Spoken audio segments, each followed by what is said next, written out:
Yung bagyong Kristen, Apo. andito lang kami lahat. Eh, saan po kayo Ang inabot? barko, nandyan ang barko. So, nandiyan na po yung tubig. Ang tubig, pasok dito. Pasok na. Pasok na. Puro basura na yan. Andiyan kami lahat dyan sa kwarto.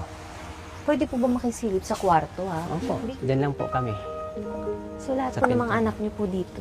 Nagsama-sama po. Ay, grabe. Bagyong Kristen, yun ang malakas. May awa ang Diyos, nagdasal na ako sa pintuan. Lord, tama na. Maawa ka kayo sa amin. Eh, wala kami makain.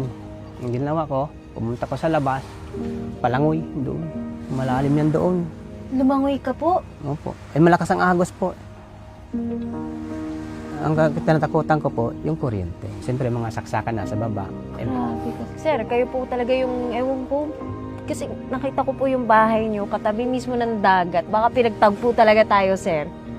Ang tingin mo. salamat.